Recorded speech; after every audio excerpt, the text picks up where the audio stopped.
Those of you in the US, hopefully you slept.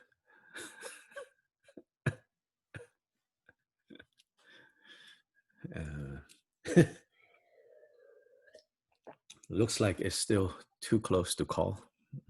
In a way, it's kind of bad. In some ways, decisively, one or the other side winning would be best for the US to go forward. So either way, 4 more years of mess, either way winning with such a thin. But that is just how, we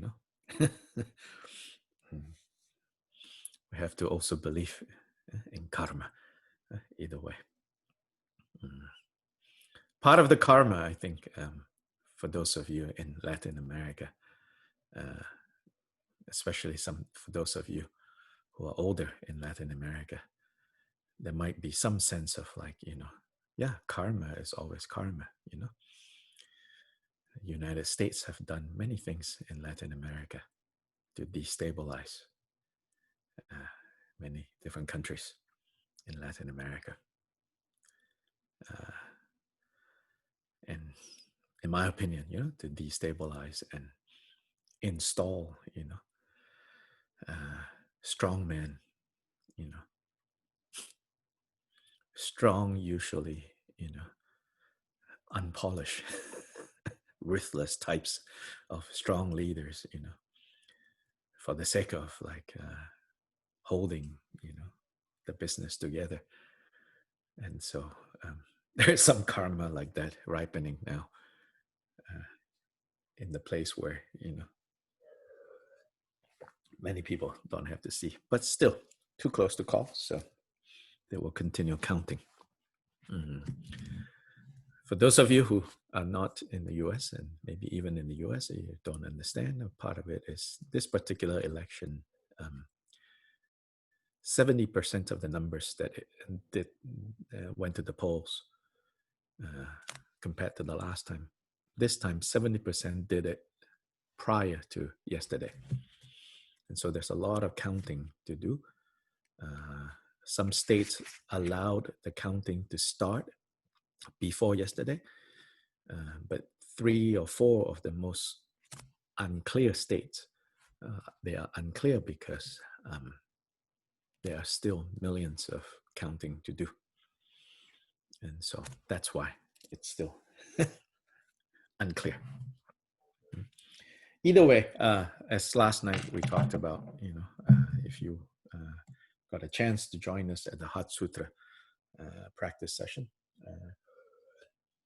And then overall, the point is that, we have to remember what our objects of refuge are.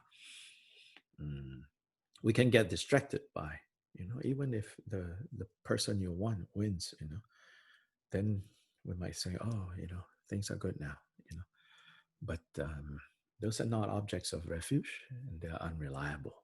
Insofar as the problem of samsara is concerned, that, basically the Buddha, the Dharma, and the Sangha are our objects of refuge. The other things, we can rearrange them, we can arrange them better, we can, do this, do that. And we have to work with them, to whatever degree that we think is necessary. But the affairs of the world is, cannot be finished. As Milarepa said, the affairs of the world cannot be finished. The affairs of the mind, you can finish it. The determination to be free, that you can, as simple as walking out the door, so to say. That is the first step, to walk out the door and say, I'm determined to be free. So the affairs of the world is unending. But our mind, our messy mind, our confused mind, that you can end. And then when you end that, then the unending affairs of the world becomes possible to handle. So the bodhisattva who has transcended fear. So meaning transcended both hope and fear. Hope in the sense of, like the need to feel secure, to feel under control, to feel like things are going your way. Hope in that sense. But when you transcend both hope and fear, then you can be effective in the affairs of the world, so to say. Before that, we can only try our best, but don't turn affairs of the world into an object of refuge, because they cannot serve as objects of refuge. So then from this perspective, can go back again and again to the four thoughts that turn the mind, the four considerations, that we have now this precious human life. A precious human life is precious, not just the fact that we're human, but having the freedom from the 8 freedoms and the 10 endowments, that we have all of this. So then, if you look at our current life as having the 8 freedoms and the 10 endowments, when the more we keep our focus on that point, then the more we will appreciate how much we do have, how much we do have to work with, how much we have in our hands to work with in a meaningful way that can actually make a difference. Then you say, make what kind of difference? Well, make a difference first with your own mind. If you cannot make a difference with your own mind, one thing to make a difference is just even compassion becomes a way of just getting more entangled and feeding the afflictive emotions. Yeah. So now, this chapter on the training of the bodhisattvas, chapter 4 of the Gongchik. So now, the next statement, the third statement, the actualization of the resolve, also arises for ordinary beings. So this resolve, we're talking about the resolve to be Buddha, which is what elsewhere we call it relative bodhicitta, right? So here it says the actualization of the resolve also arises for ordinary beings. So this is in contrast to what position? The position held by some that even though you make the resolve to be Buddha, the actualization of that resolve doesn't happen until much further down the path. So in particular, they'll discuss things like, well, it has to be like at least the first bodhisattva bhumi, the first bhumi, or at least the 7th bhumi or 8th bhumi, or, there are variations of that sort that says that even though you make the resolve to become Buddha for the benefit of all, the actualization of that resolve doesn't happen until you have reached a very advanced level. Specifically, most of them will say the path, the first bodhisattva bhumi, which corresponds with the path of seeing. So there are many ways to divide the path to complete Buddhahood. One way is to talk about the 10 bhumis, which means stages. Literally, it's like ground, the 10 grounds. So bhumi is also the word that in Sanskrit, and then in Malay, borrowed from Sanskrit, it means the earth. So bhumi, the ground or the stages. So one system of talking about those stages is the 10 stages of the bodhisattva path. So the 10 bhumis. Then another system is called the 5 paths.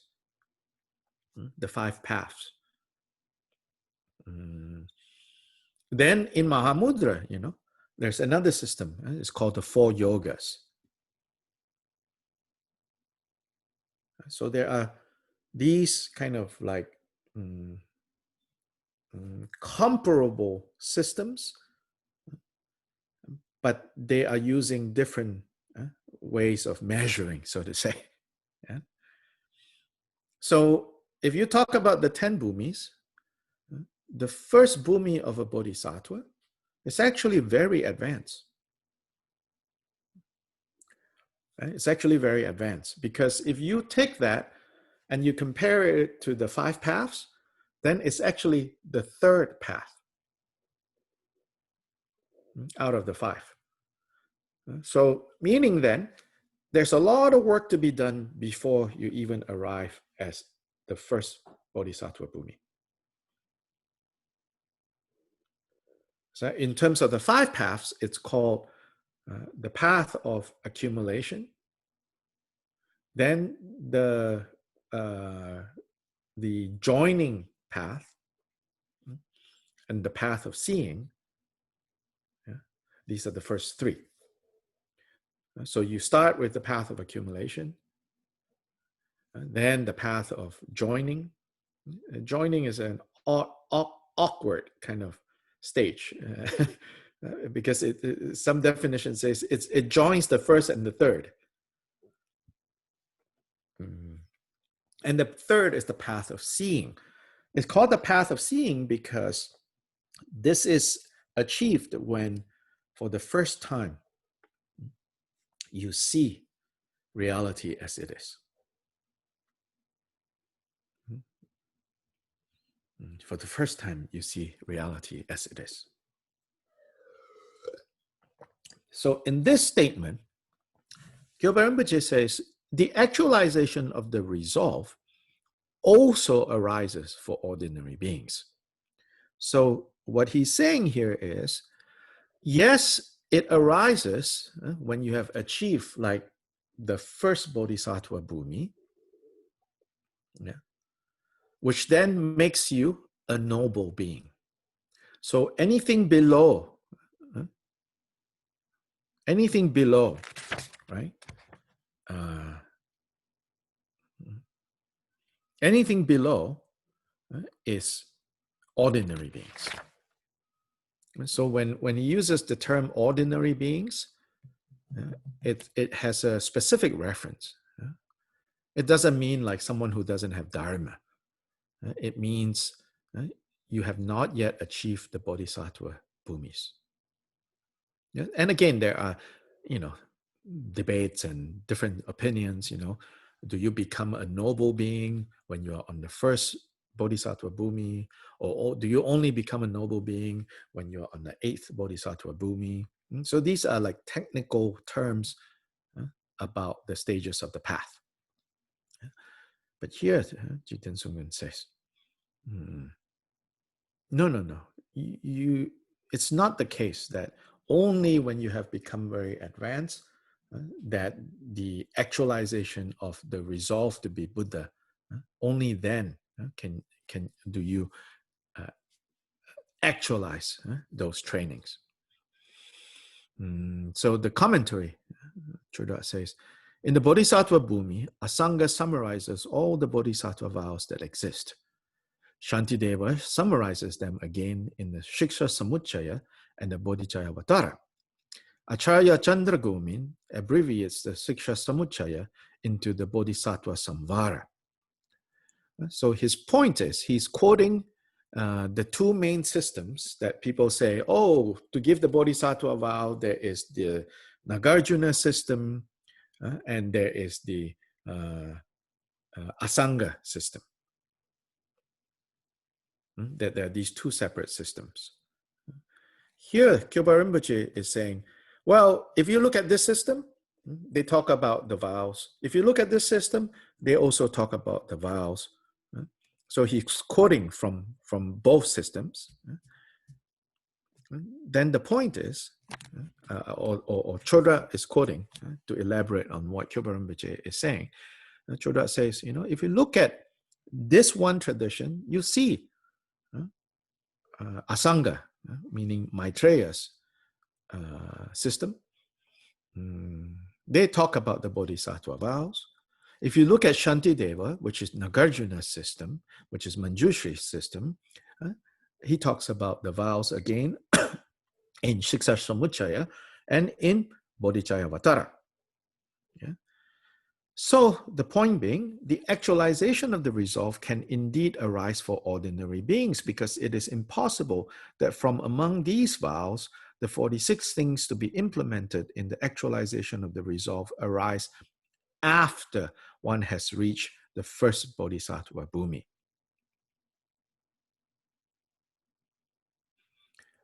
And because by abandoning the 112 things to be abandoned by seeing, the false belief in a real person has vanished, which is definition of like the first stage, the first bodhisattva bhumi.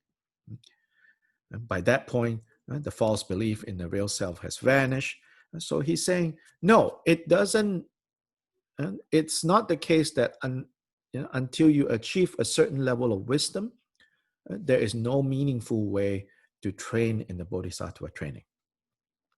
And he says, because if that was the case, why do they even bother to discuss about bodhisattva trainings in a general way?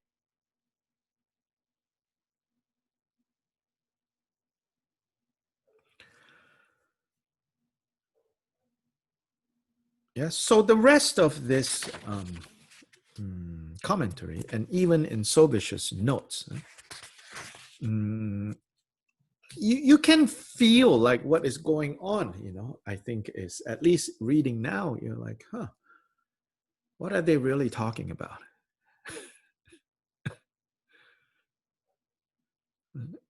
And what I can say is that I think that to me, what the issue, it's of course, there's a lot of very fine points, that are being made. But to me, right, what this statement, zooming out, the lesson is that if you think that, it is very hard to actually engage in bodhisattva activities, in the vows, to carry out those vows, the vows of training. So the 46 is a reference to the 46 kind of, you can say, things to avoid. So you can look that up. I shared on the WhatsApp this website called Study Buddhism. In there, it's the archives of Dr. Alex Berzin. Yeah? So you should look at WhatsApp. A lot of information I give on the WhatsApp group. If you don't check, very soon it's buried in all sorts of things. You're never going to find it. Dr. Alex Berzin,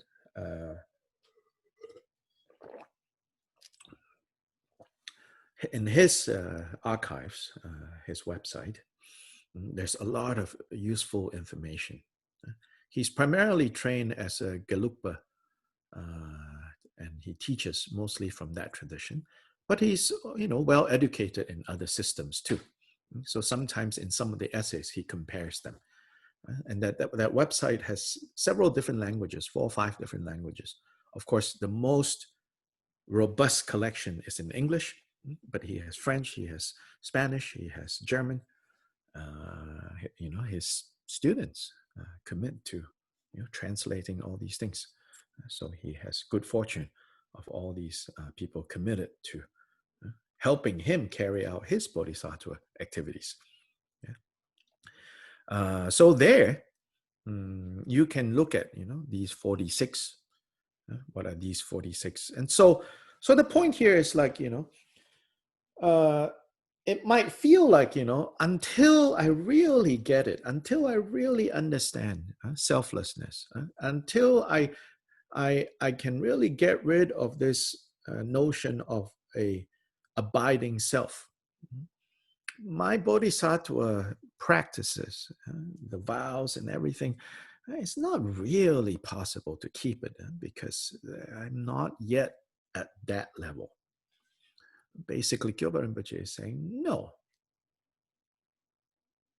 you should not think like that because that is not the case. That is not the case. So even if we generally say, so another point here is, even though we generally say, just as when we started the teaching today, I say, until we are Buddhas, yeah, it's going to be very hard to make a real difference, yeah, to other people's being stuck in samsara. But that should not lead to the conclusion, therefore, there's nothing I can do that will make any difference. No, there are things.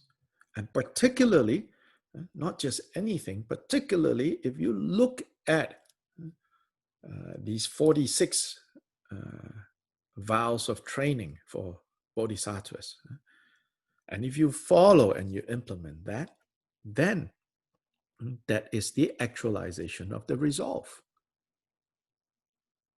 No need to think until, wait until I have to wait until I'm on the first stage, the first bhumi, yeah, before I can truly actualize the resolve to achieve Buddha for the sake of others.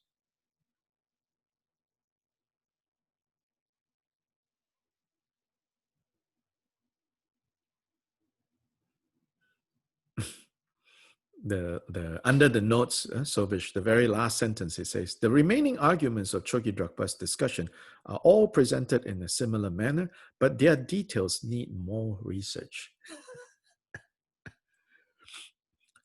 That is to say, I don't know what this is about.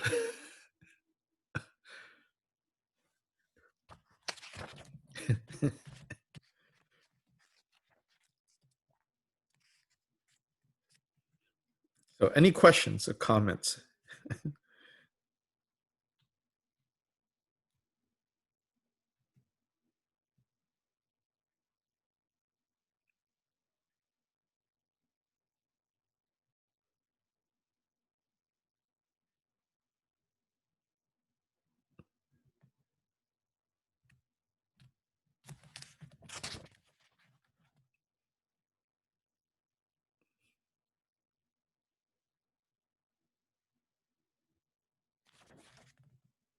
Hello. Mm-hmm. I'm not sure about when sometimes resolve for awakening means like aspiration bodhicitta or bodhicitta. What do you mean aspiration bodhicitta or bodhicitta? What do you mean Like by the that? bodhicitta, when you Huh? have the in relative bodhicitta, when you have Yes. aspiration and engaged, Mm-hmm. Mm-hmm. so resolve for awakening. When they say resolve here, would It they say includes both aspiration and engagement. Yeah. okay? Yeah. That is the resolve. Okay, Yeah. so it is not absolute bodhicitta yet. Hmm? It is absolute bodhicitta included there too? No. Mm-mm. Okay. No. Yeah. Thank you. Yeah. No, this is just the resolve. It's the relative bodhicitta. In other contexts, we'll say relative bodhicitta. Okay. Then all the aspects of relative bodhicitta is included in this resolve. Yeah. Mm-hmm. Mm. And also, again, this statement, it's probably addressing something that was more pertinent during Kyoba Rinpoche's time. Already by Chodrak's time, this seems to be not an issue, because he says, Chodrak says, since this is easy to understand, and since nowadays there are few who accept that the actualization of the resolve does not arise for ordinary beings, then we don't have to talk more, he says. Yeah? He says, in fact, this view that Kyoba Rinpoche is countering, very few people, he says, in his time, even in the 17th century, his time, he says, very few people hold this view anymore. So we don't need to talk more about it, he says. Yeah. And there are some statements too, like maybe even during 17th century, they were still debating, but by now, basically Kyopa Rinpoche's statement, everybody accepts already, I mean, not because of Kyopa Rinpoche, because of other reasons.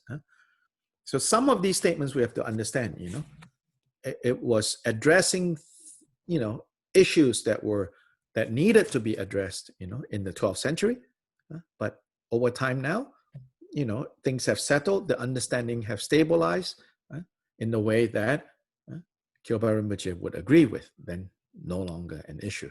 So 4.3, in terms of the details of 4.3, I can safely say, already in 17th century, Chodrat says, well, actually very few people now even say that, oh, you cannot actualize the resolve until you have achieved the first bhumi.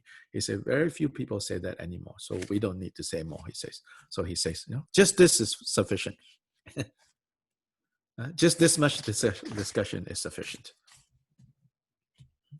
But again, still, for me, what I was trying to offer is like, there's still some take-home lesson for us, which is that don't think, I have to wait until I'm very advanced before I can properly observe the relevant vows and trainings related to bodhicitta.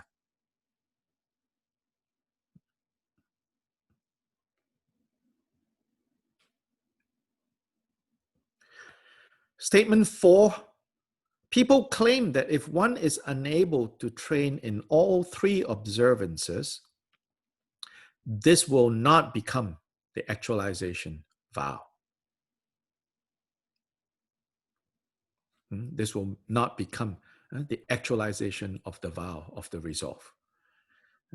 But Kyopa Rinpoche said, any kind of virtuous actions will lead to the observance of the disciplined conduct of the bodhisattvas.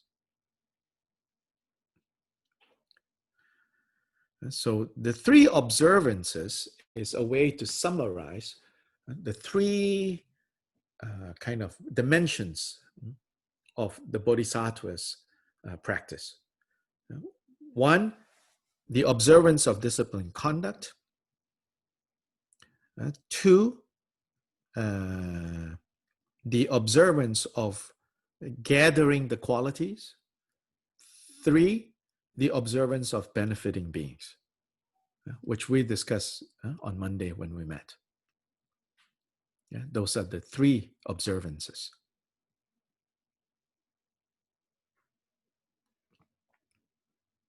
And so here, Kyopa Rinpoche's statement is saying, any kind of virtuous action will lead to the observance of the disciplined conduct, one of those 3 observances. So let's look at the commentary.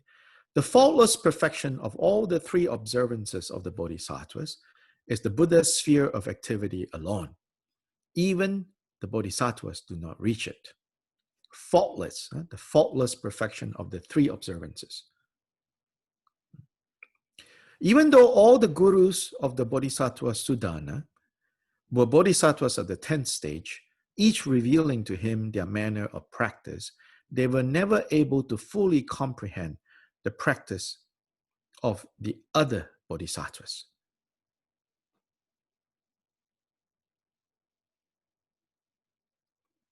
So it's saying, and this is referring to a very famous sutra in the Avatamsaka Sutra.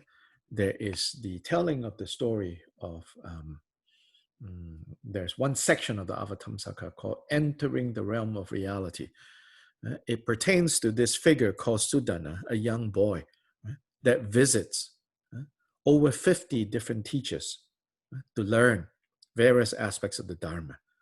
He starts off with Maitreya, and then he ends up visiting 50 over teachers and comes back to Maitreya.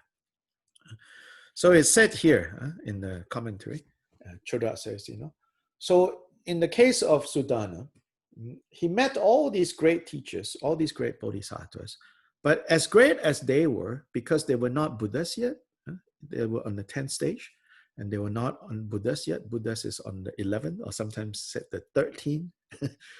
The point being, 10 stages, not yet Buddha.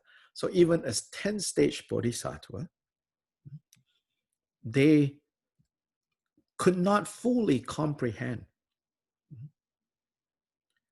the finer details of another 10th stage bodhisattva's practice.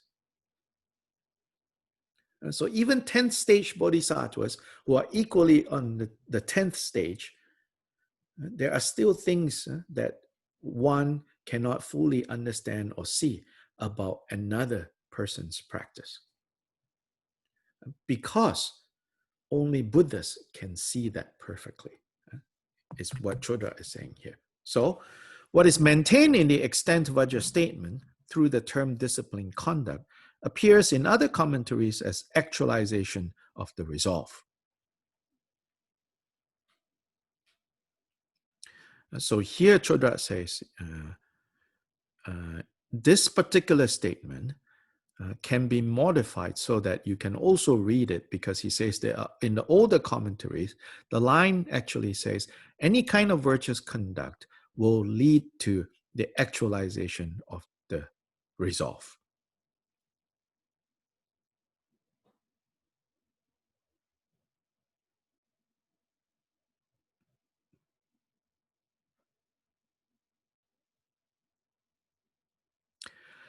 So he quotes Shantideva, from the moment you truly cultivate the actualization of the resolve through an irreversible resolution to completely liberate all sentient beings, from that moment on, your power of merit will be uninterrupted and manifold. Even if you sleep or are careless, it will become, and it will become as vast as space. It meaning the power of your merit. So here he's quoting Shantideva that says, he's quoting Shantideva that says that when the resolve comes up in a genuine way, then merit is already boundless. So to me, again, 4-4 is addressing the same, I would say, attitude of 4-3, which is the feeling like, until I achieve something very profound on this bodhisattva path, the things that I do, they're kind of insignificant or even difficult and maybe not possible. Here again, to me, the take-home lesson is like, no, our real question is, do we really have that resolve or not? And if we have that resolve, then don't get too carried away or distracted by all these debates on the finer details of, is it this level? Is it this level? Is it this path? Is it that path?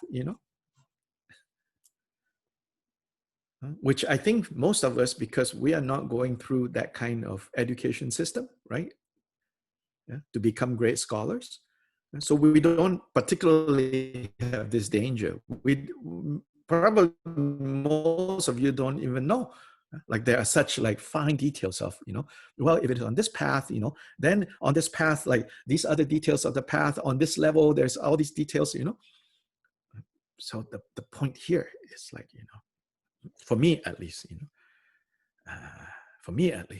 it's saying, don't underestimate the power of that resolve.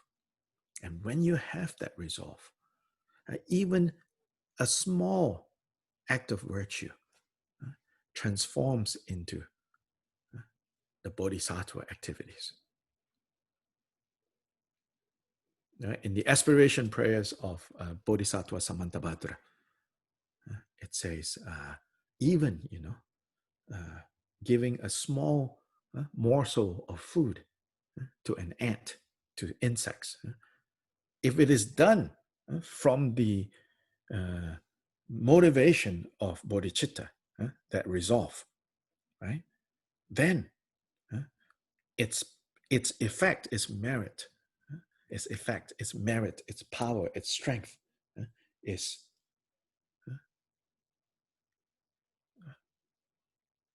unimaginable.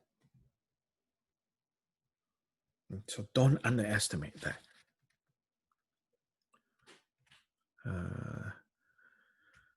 Even doing a single prostration can become the disciplined conduct of the observance of the actualization of the resolve. Prostration with an unobscured mind is the gathering of virtuous factors. Offering that prostration for the benefit of others is the benefiting of sentient beings. And abandoning laziness while prostrating, and prostrating with the effort of mindful body, speech, and mind is the disciplined conduct of the observance. This is somewhere in the middle of the commentary, after the second quote. So Chodrat shows how even just doing prostration, if you really have the resolve, then the three observances are all present, which is the observance of disciplined conduct, the observance of gathering virtuous qualities or factors. That's the second observance. And then the observance of benefiting sentient beings.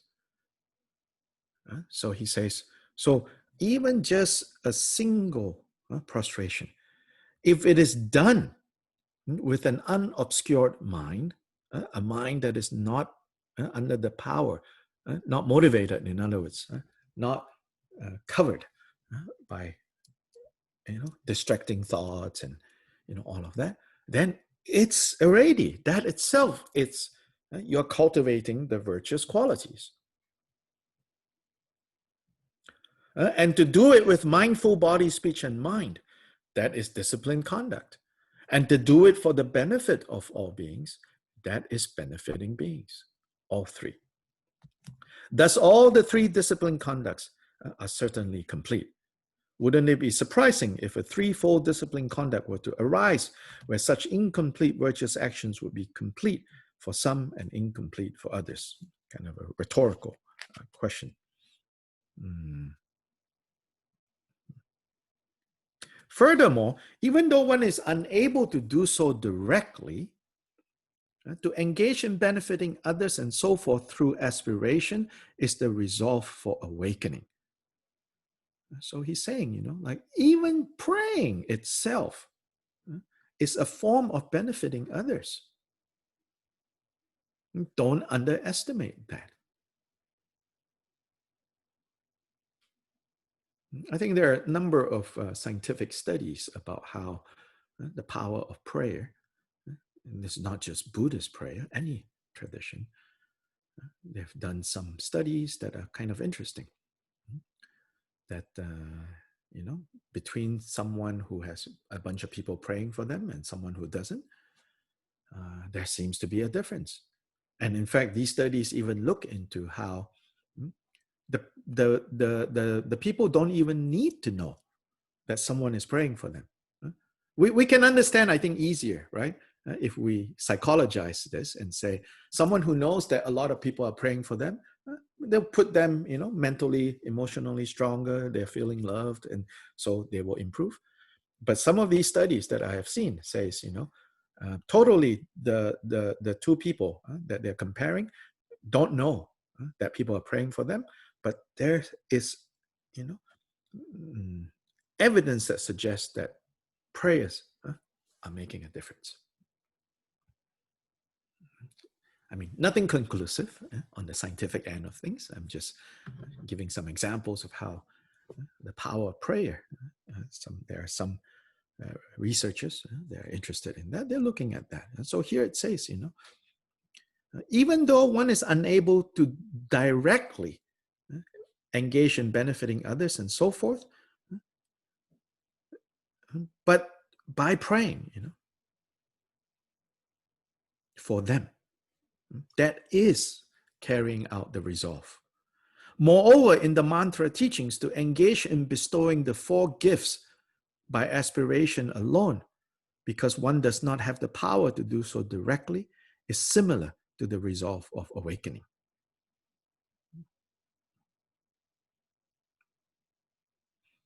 And so this is one of the samayas, the samaya of the jewel family, that says that you have to give teachings, material things, protection, and love to all beings. So in Vajrayana training, even though you might not be able to directly give teachings or material things or protection or love to other beings, but by using the power of your visualization, you can fulfill that. Therefore, if one aspires like that, the vast aspiration grows, and like the waxing of a moon, the continuous power of all virtuous dharma is not interrupted, and one will finally directly accomplish it. As it is said, even if you do not have the power to directly engage in deeds for the benefit of others, always aspire to it. For anyone who possesses that kind of mind, the cause for benefiting others directly will arise. Even if you cannot do it, you can pray, you can meditate on that. And doing that is taking the steps, right, to actualize the resolve. Yeah, so this statement and the last statement closely related. Any questions, comments, thoughts, reflection? Like I said, I think part of why these two statements maybe to us is a little not sure is because back in Kyoba Rinpoche's time, there were people who got into the hair splitting, so to say, until they got lost in there. And he's sort of pointing out something more important, more on the bigger picture.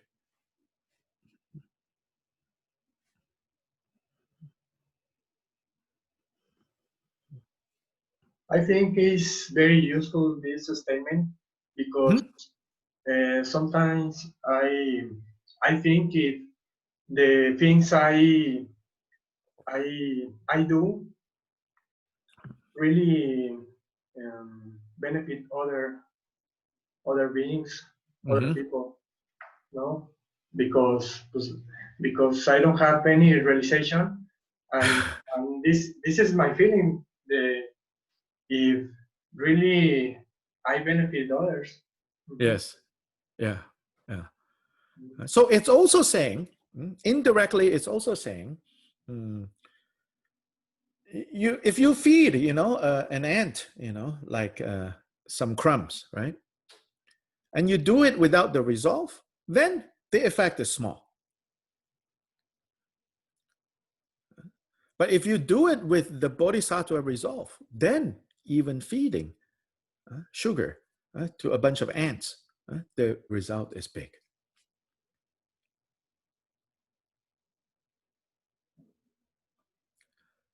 The result is big not because of selfish reasons. Precisely.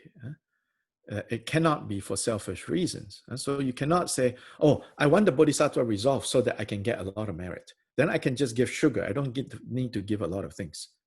You cannot think like that, When it says that the result is really big, if you even just giving sugar to ants, the result is even bigger than building a hospital. Now, what does that mean, right? Well, clearly it doesn't mean the immediate good. It means whatever you're doing to strengthen your bodhicitta, that will have such a powerful result when the result comes, which is the state of Buddha. And that you do not become Buddha by not kind of building the momentum for it. So we can build the momentum to become Buddha by even small actions. Making offerings on your shrine, doing prostrations, reciting Om Mani Padme Hum.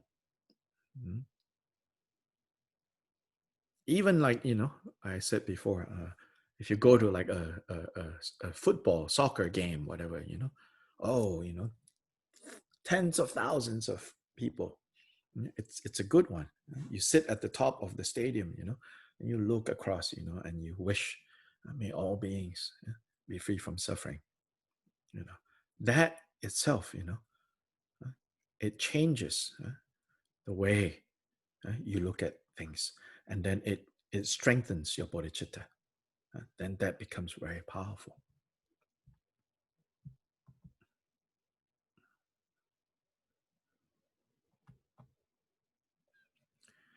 I just saw this morning one of my friends, nun friends. She gave another perspective. She said, yes, you can be sad, but on the other hand, she said, I'm encouraged that these two people are loved by so many people. Regarding to the two candidates, she's like, these two people are loved by so many people, Of course, if we want to look at it from the other side, we can also say, these people are also hated by so many people. But these are choices we make, Then, you make the choice to see, oh yeah, these people are loved by so many people, It's like, yeah, that's also true,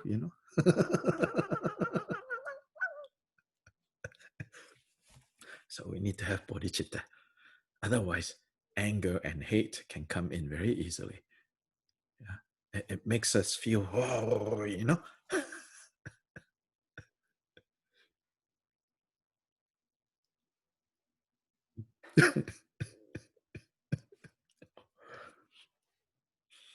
She posted on Facebook, with the background with all these hearts, floating around.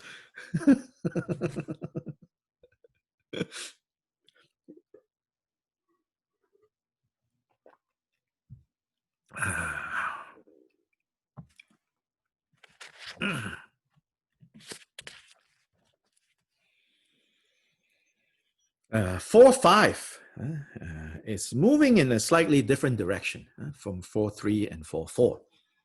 4-5 is related to things that we talked about, I think, in 4-1, 4-2.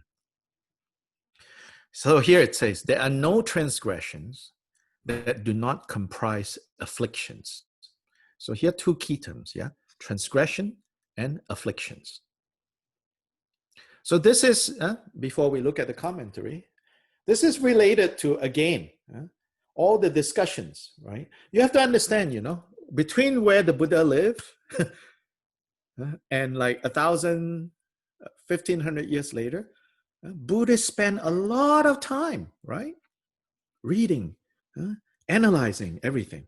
So the more you read, the more you analyze, the more details are going to come out. Yeah.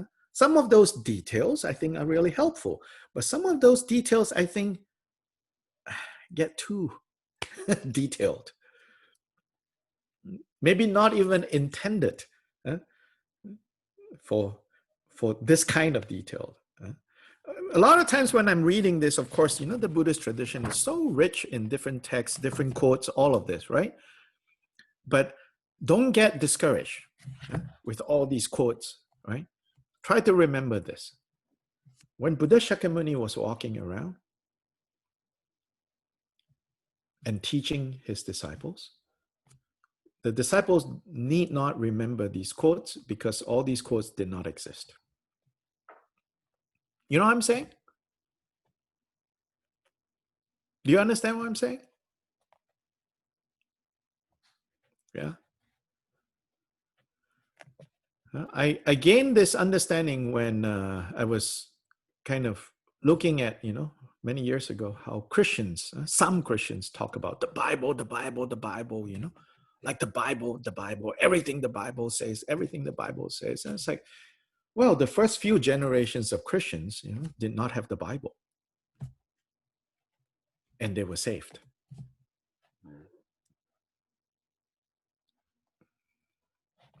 Yeah, the books of the New Testament, even fundamentalist Christians would agree when you show them the evidence.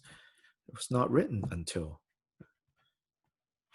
at least 100, 200 years later. So so in other words, the people closest to Jesus, the people closest to Shakyamuni, they did not have, Well, according to this quote, yeah, you don't see, people going to Buddha, Well, 2 weeks ago you said blah, blah, blah, blah, blah.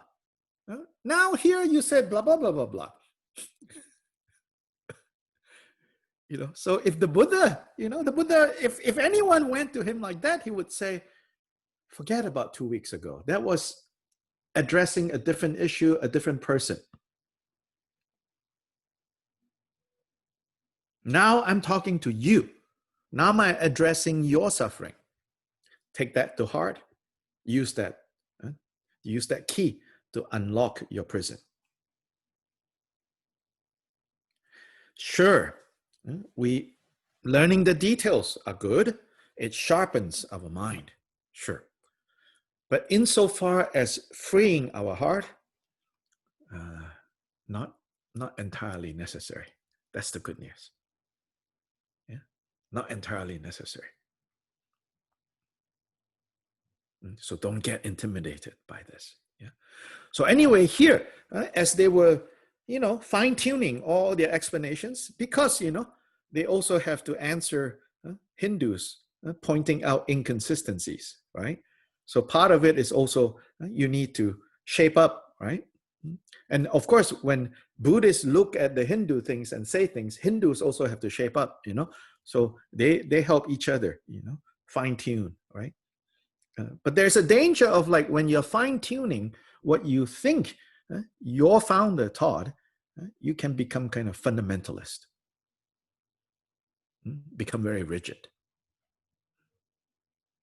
But no, the Buddha didn't give these teachings so that you can compare and cross-reference. Now with computer, you're like, let's pull up all the places where he said, disciplined conduct. And let's organize all of them into the different categories, I think if the Buddha, watch this, and if the Buddha have afflictive emotions, then he'll be like,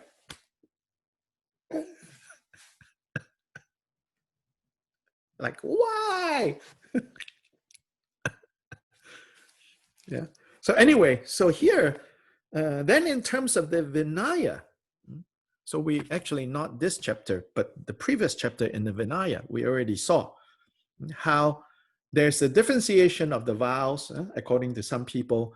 These are natural vows. So whether you do take the vows or you don't take the vows, if you do these things, negative karma will come.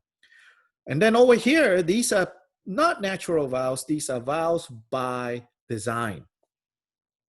So the biggest example used is the drinking. It's a vow by design. Actually, there's nothing bad about it. It's only bad when you get drunk, then you do stupid things. But you already saw, right? Khyentse Rinpoche said, no. If you take things to impair your mind and your judgment, even if you don't do overtly stupid things, it's still an impediment. So even the vow by design is designed based on the Buddha having seen clearly what is virtuous and what is non-virtuous. So this line, statement 5, is about that. But except it's addressing vocabulary that is used in discussions surrounding bodhisattva vow.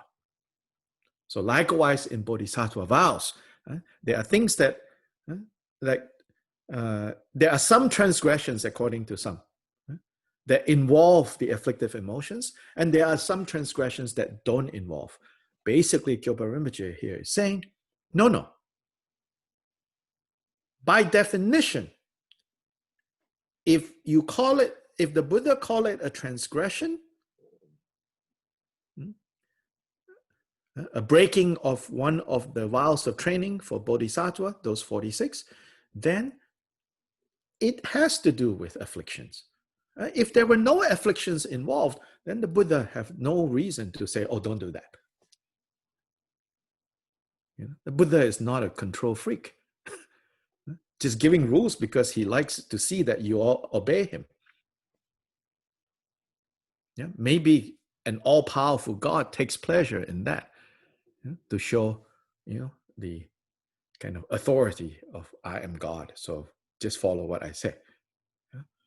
Buddha is not like that. Yeah.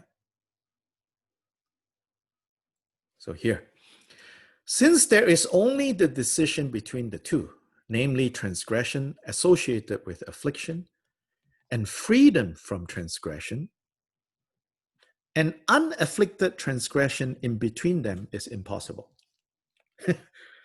Yeah. So he's saying, since there are basically two choices that we have to make: transgression or freedom from transgression. And transgression necessarily is whatever involves afflicted,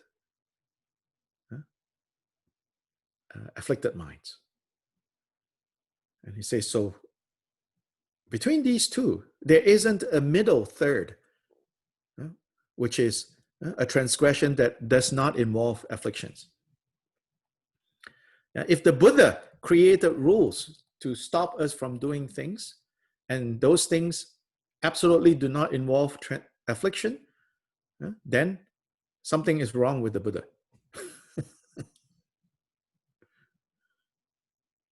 Yeah. This is thought to be similar to the fact that because there is only the choice between the two, namely samsara and nirvana, there are no other phenomena in between them. Yeah? Either confused or free from confusion. There is no third, There is no neutral. And this is related to the Vajra statement that says, when we looked at the last chapter, right? One of the Vajra statements says, there is no neutral action. It's either positive or negative. That's all. Concerning transgressions from defeat to fault, apart from transgression associated with afflictions, unafflicted transgression is impossible. Such categories as forgetfulness are to be known as secondary afflictions. Yeah, so here I think is where we can take to heart this discussion. Sometimes we think, oh, I forgot. Then you think, oh, you forgot. Oh, so then, okay, no problem. You're forgiven. I mean, that would be like, I would say, yeah, okay, of course, that's a reasonable way, like us human beings, yeah, with each other. Yeah, if somebody, yeah, like if you have a friend, right, and you made an appointment to go have a cup of tea, and then the person doesn't show up, right? And if finally you get in touch with that person, and the person, you are convinced that they really forgot, and you're like, oh yeah, it's okay, right? But then if you're like, this is the 7th time they have done it, right? So this they did not forget. Then you're like, this is not just forgetfulness. You are just, you don't care about me. Blah blah blah blah blah blah blah blah blah blah blah. Right? So the second case is clearly a transgression. So I think, yes, in human relations, the first case you can say, oh yeah, you just forgot. But here Kyopa Rinpoche is saying, but forgetfulness is still an affliction. So he quotes a tantra: not knowing, mindlessness, disrespect, afflictions, forgetfulness, and unclear memory. These 6 are the causes of the corruption of the pledges. A corruption through forgetfulness is the most serious. So we go back to that same point, right? About to take the vow or not to take the vow. In fact, it says, forgetfulness is the most serious.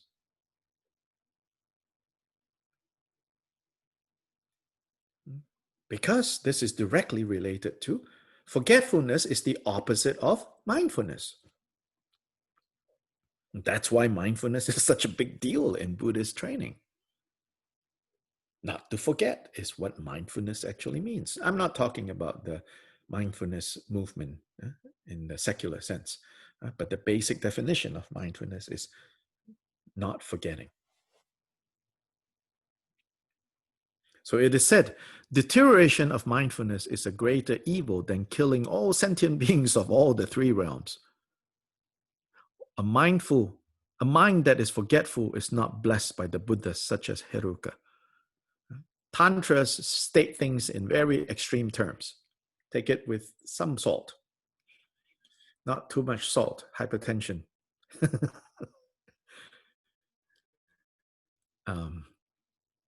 Deterioration of mindfulness is a greater evil than killing all sentient beings. At least if you are, I mean, again, stated very strongly, exaggerating maybe, because if you kill sentient beings, at least you know, I'm causing harm. Then there is a way to turn around. But mindfulness gone, that means you don't even know you're doing that.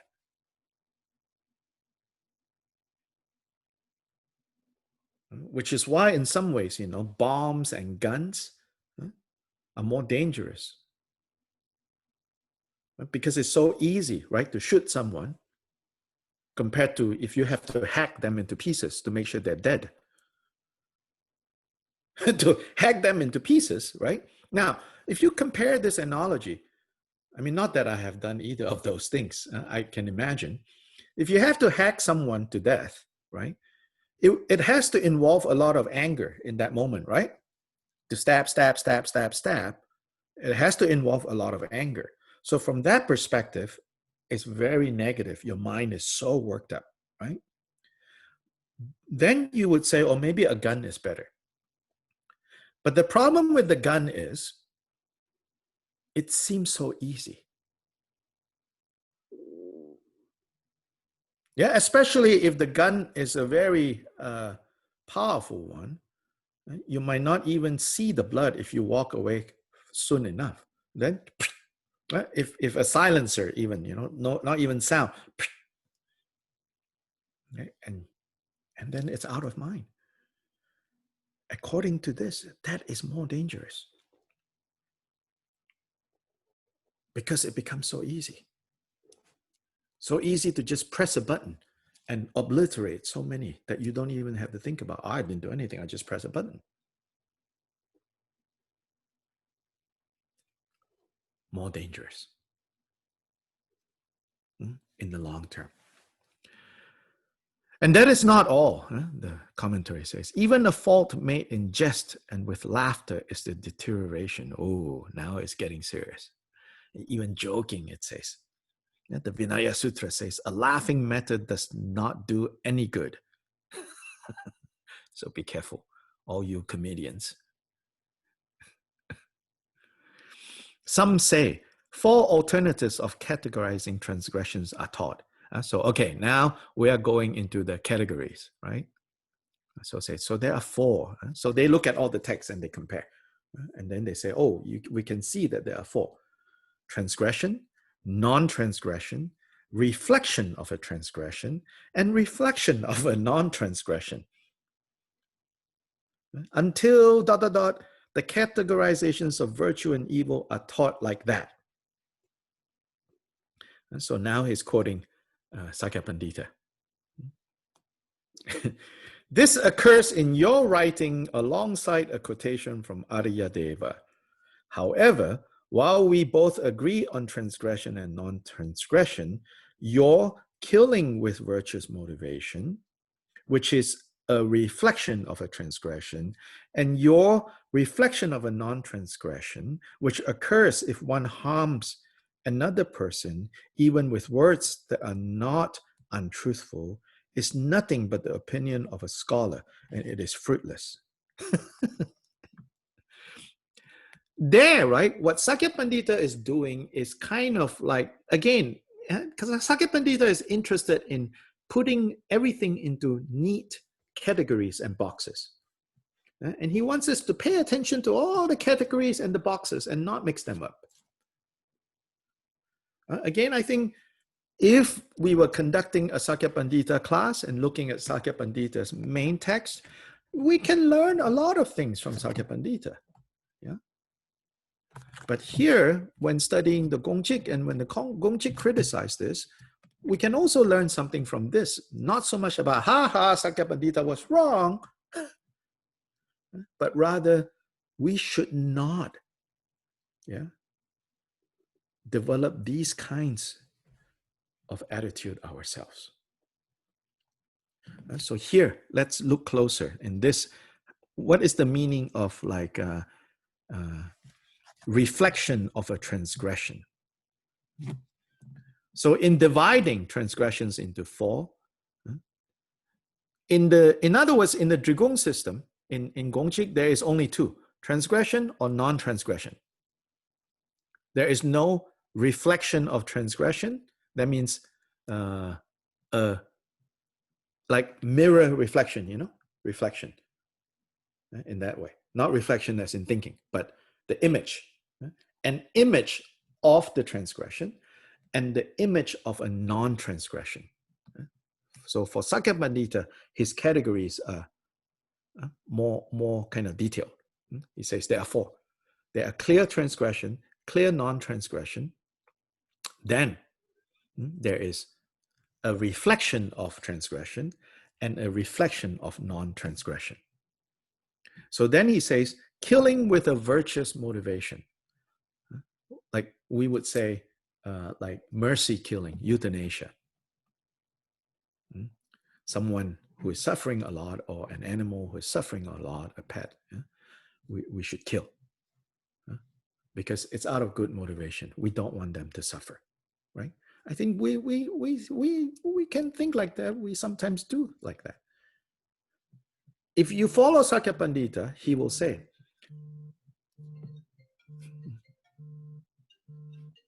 oh, sorry,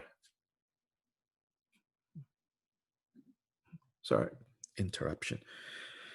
So if we follow Sakya Pandita, he will say, oh, that is the image of a transgression. It's not a full transgression because your motivation is good. Kyopa Rinpoche, his way of handling that is he says, no. Killing is always non-virtuous. That you feel compassion for that being, that is virtuous. So there are two separate karmas. Not, not like, the image of a negative karma. So he doesn't distinguish between a facsimile or image or a Xerox of the actual thing and the actual thing. He says there are two different types of actions in one decision, and see them clearly as that. And respectively, one will mature one way and one will mature another way.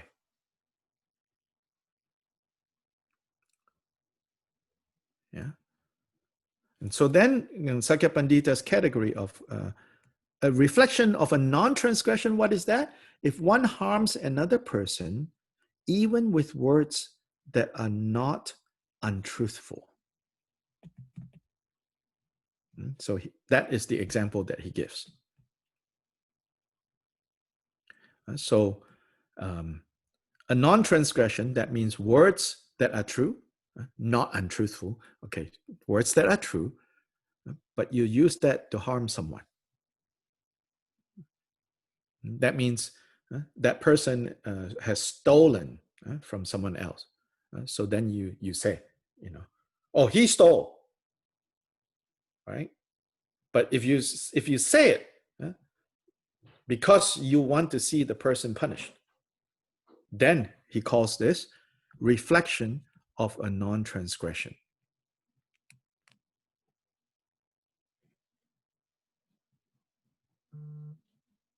Yeah. Occurs if one harms another person, even with words that are not untruthful. And so Chodra says, this is all fruitless. This is all just hair splitting, in other words. Since killing with a virtuous motivation is virtuous motivation and non-virtuous application. That is how Chodrat will divide it. There's only virtue and non-virtue. There's no image of a virtue and image of a non-virtue. So the motivation is virtuous. You don't want to see that person suffer. But the application is non-virtuous. And since harming another is non-virtuous and not speaking untruthfully is virtuous, if we categorize them individually, they are all included within simply the two categories of virtue and non-virtue. And he says, that's all. Don't make it, don't like gray area, virtue and non-virtue. We have to be clear. Virtue and non-virtue is like, day and night. That's it.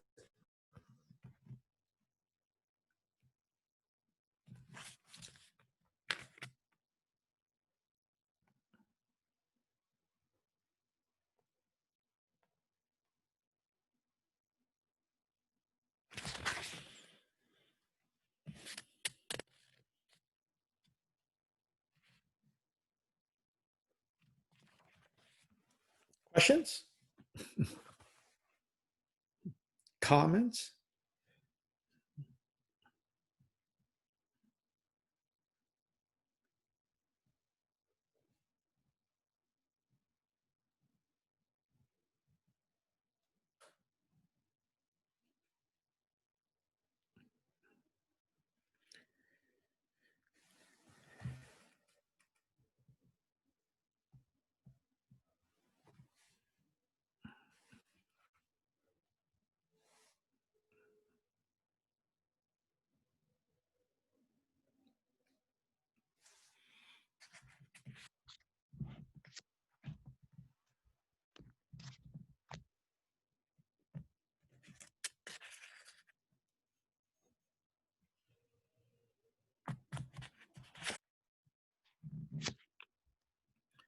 Sobish provides a good, the notes here is good to read. If we want to see more precisely, what Sakya Pandita's position is and why Chodra takes exception to that.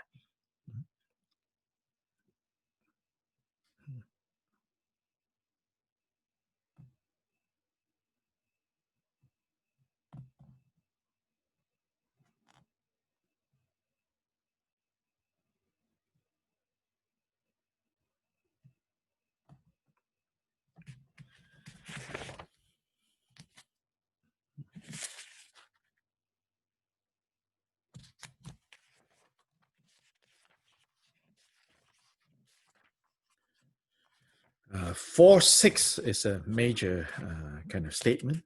Yeah. And then out of 4-6, the other, the 4-7 is kind of, I would say, a further fine-tuning of 4-6. 4-6, so we will look at it next time. This is the idea that non-virtuous deeds are permitted to the great bodhisattvas because they will become virtuous through the bodhisattva's pure motivation. That somehow the idea that, if bodhicitta is really pure, even negative actions can produce positive results. Jiten Sumgan rejects that. He says, no, it's not like that. It's not like that. If it was like that, then, like the fundamental nature of things have changed. Then now we are back to kind of the God business. Oh, you did it out of good intentions, therefore you will be forgiven, or you will even be rewarded. No, it's like, no, it doesn't work like that, Jigten Sumgan says.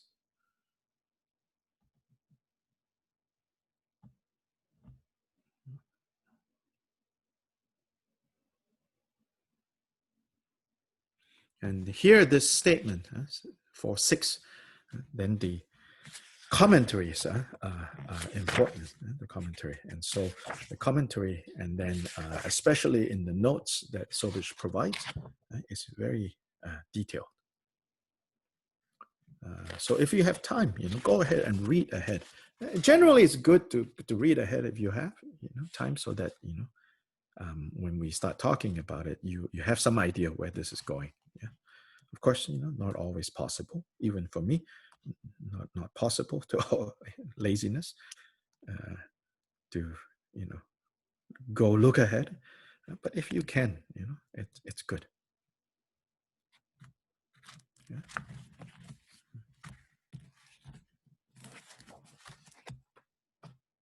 Any questions or comments?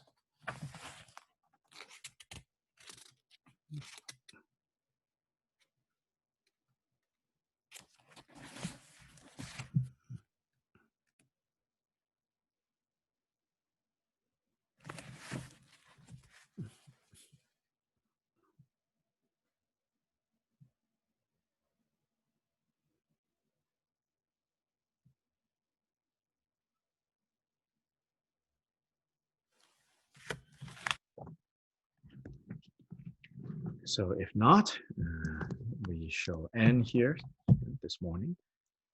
Then tonight, those of you who are involved in Kagyu Sangha, we will meet Kagyu Sangha. Tomorrow night, Open Sangha is also meeting. Then Friday morning, we're not doing class. Some of us are doing the Medicine Buddha program retreat, starting on Friday evening. In case you have not noticed, we will send out an email. It's that it's starting this time at 8:30 instead of 9:30, which also means then the next morning we're starting an hour earlier because of daylight savings ending. The Asia time, we're keeping that time, but then we have to move everything by an hour. Then respectively in Mexico City and Guatemala, you also should check the time. It's basically 1 hour earlier than the last time we did this retreat, everything. And so we'll end an hour earlier, but we also start an hour earlier. So it's all day Saturday and then end on Sunday morning. As I said before, like go ahead and register Zoom, regardless of how many sessions you can do.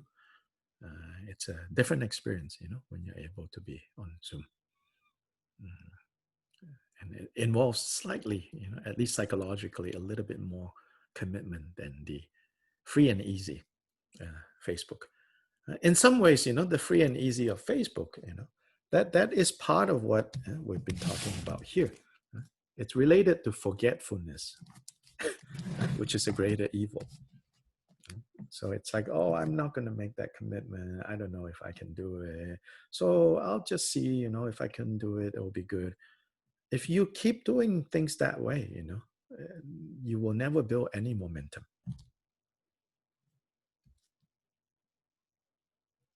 You'll never build any momentum.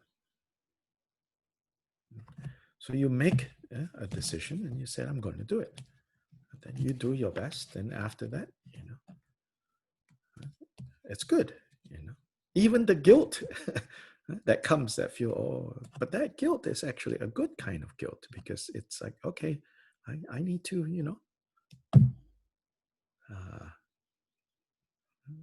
really think about, what's meaningful to do, what's important to do.